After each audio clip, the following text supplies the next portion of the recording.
Okay. So, I know that I talk a lot of smack on Talonflame.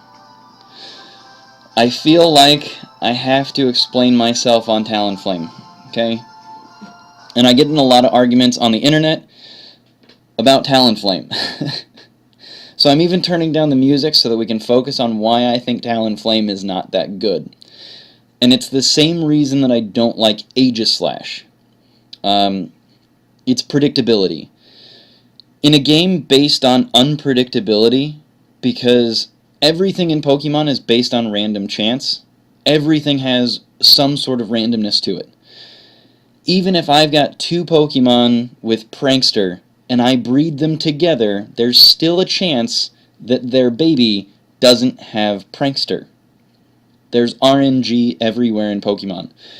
Even when attacking, there's RNG, because there's a range of attack that you're going to be able to do. So on Mega Venusaur, let's say Mega Venusaur up against Talonflame.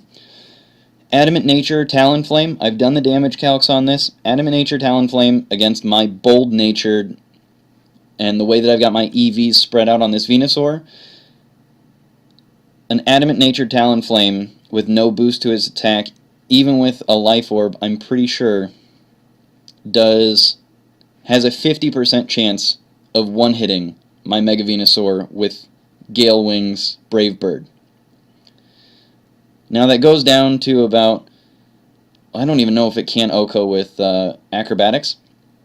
But now you think about how much HP is on my Venusaur. Let's just go look at that real quick. My Venusaur has 179 HP at level 50. And if you're taking, 25% recoil damage on that, you're talking about 50 HP on that Talonflame.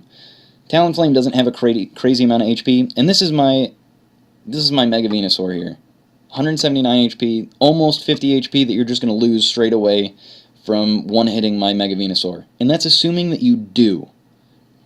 Because it's a bold nature, and it's got EVs in defense and special defense as well as HP. I spread them out pretty evenly, HP taking the brunt of it, but you've got a 50% chance of OHKOing my Venusaur, and you're going to take a lot of damage. If you don't OHKO, I'm going to hit you with Sludge Bomb for a lot. And you might have Priority Roost, but then I'm going to bring out my Azumarill with Aqua Jet, or my Diggersby with Rock Throw, and you're dead. I'm going to revenge kill that thing hard. Now, if we go over to my Azumarill, right, and this isn't like anti-Talonflame team as we've seen, it does pretty well just overall, but, like, my Azumarill, like, no shit, Avos, it's gonna resist a Flame Charge. That's gonna happen, it's a water type. But it also resists Brave Bird. I mean, it deals with Brave Bird. Because the HP on Azumarill is pretty big. This isn't even maxed out defense on this Azumarill, but I've seen it take a Brave Bird from an Adamant Nature Talonflame. It's just going to happen. You're going to lose a lot of HP on it, because it's got 207 HP, which is more than what I had on that Mega Venusaur. And then I'm going to hit you with an Aqua Jet. Even though you're faster than me, I'm still going to hit you harder. So you haven't killed my Azumarill, and I've killed you. And then you guys saw it with my Scissor. This is not a bulky Scissor. Had I had my bulky Scissor out, where I'm maxing out the HP, I'm putting some into attack, and potentially some into defense or special defense as well, probably defense. Throw it into defense, and full into HP, and then most of it into attack. That's how I'd run a bulky Scissor. If I've got +2 on, which is just a Swords Dance, so you switch into my Scissor, and I'm putting up Swords Dance, which is a pretty common occurrence. Scissor gets Swords Dance, it just happens. Now you have a choice to make. A huge choice. You can either use Gale Wings, try and get that priority flying move on me, and do neutral damage, which hurts, but it's a Scissor. I've got a lot of defense. And then I'm just going to use Bullet Punch, which with +2 does 56%. It's like 50.7 to 56% something like that, some crazy weird number like that against a Talonflame, I'm going to do 50% of your health with a scissor on a move that's just priority. It's just Bullet Punch. Now, Bullet Punch, Technician, and Stab all kind of working together. But you can see right here that I've got Rocky Helmet. You're going to do some damage to you, you're going to do some recoil damage, and I'm getting 50% of your health right away. And if you go with Flame Charge, then you're running the risk of not doing any damage to me, and me taking out your Talonflame if I'm up high enough, or that I'm kind of predicting your Flame Charge and switching out. But no matter what, my Scissor's going to do half your health, and then I'm going to switch into Azumarill, take you out. And really the big thing is that Talonflame's super predictable. You're going to have two moves. You're going to have Flame Charge, you're going to have your Gale Wings, Acrobatics, or Brave Bird. And if you're running a Life Orb on Talonflame, you're going to take even more damage off of that. If you run into somebody that's running Stealth Rocks, you lose half your health right there.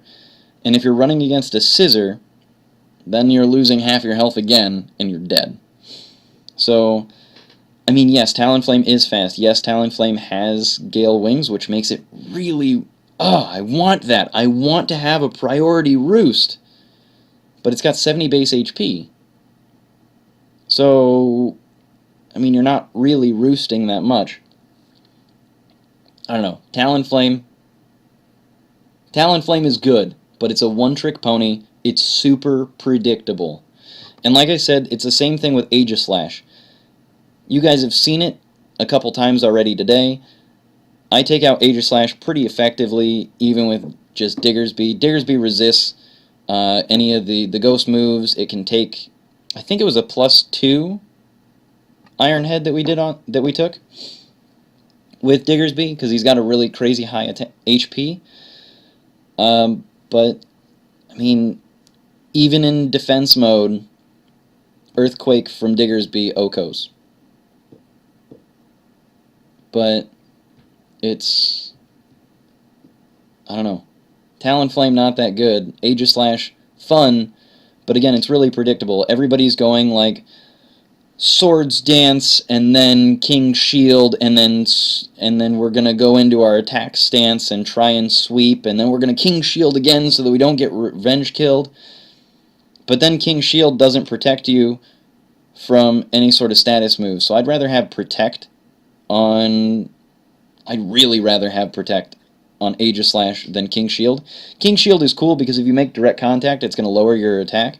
So if you're running King Shield and you run into an Azumarill, Belly Drum Azumarill is going to be countered by King Shield, because you're going to be able to resist it because it's just not going to do that much. And, I mean, then you're going to be able to hit it really hard. Hit it very hard. But anyway, Klefki is going to counter that King Shield, and then, as I've shown before, the best way to deal with Aegislash is with Confuse damage. If they get Swords Dance up, cool, Swagger, Confuse Ray, who cares?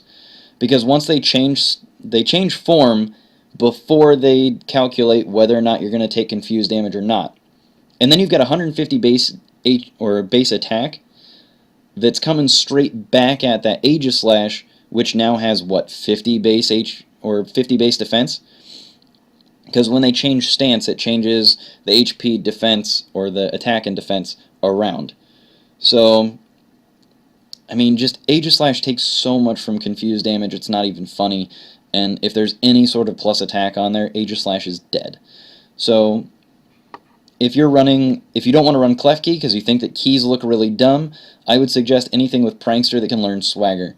So one thing that I'm looking at for my next set of team, I'm actually going to switch out Klefki in the next few days.